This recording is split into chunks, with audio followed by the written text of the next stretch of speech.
Les autorités de Singapour mettent en place un robot pour patrouiller dans les rues. Le dispositif n'est pas inconnu des habitants de la ville. Lors de la crise de Covid-19, les robots avaient déjà été mis en place pour patrouiller dans l'aéroport international. Si l'île de Singapour connaît un taux de criminalité très bas, elle a néanmoins un sérieux manque de personnel au sein de sa police. Le déploiement de ces robots pourrait donc combler le manque et automatiser certaines tâches normalement effectuées par des officiers humains. Et pour ce faire, le petit robot peut compter sur une caméra à 360 degrés et des haut-parleurs. Le robot est capable d'avertir des passants en cas d'incident et même de mettre des cordons police pour sécuriser une zone.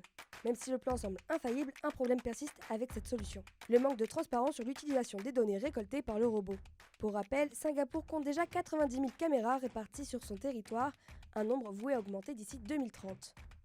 Nintendo a annoncé sortir un jeu vidéo centré sur la princesse Peach. C'est lors de sa conférence Nintendo Live que l'entreprise a annoncé le jeu, partageant également, par la même occasion, un premier aperçu. Pour le moment, Nintendo a choisi le mystère pour la communication de son nouveau jeu. Si Peach est présente dans la quasi-totalité des jeux de la franchise Mario, elle n'a pour le moment eu le droit qu'à un seul jeu qui lui était entièrement dédié. Lors de son live, Nintendo ne s'est pas arrêté là et a annoncé un nouveau jeu, Super Mario Bros. Wonder, qui sortira en octobre prochain.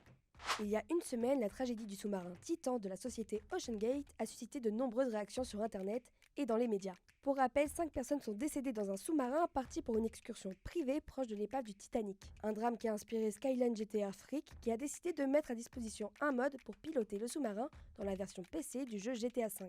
L'inventeur décrit son projet comme simpliste et assure que ce mode n'ajoute rien au gameplay de base. Le sous-marin proposé ne change donc que par la forme plus que par son utilisation. Par ailleurs, beaucoup d'éléments changent par rapport au sous-marin d'origine. Petit point commun entre les deux sous-marins, les deux sont contrôlés à l'aide d'une manette de jeu vidéo. Skyline GTA Freak utilise très régulièrement l'actualité pour créer des mods sur GTA V.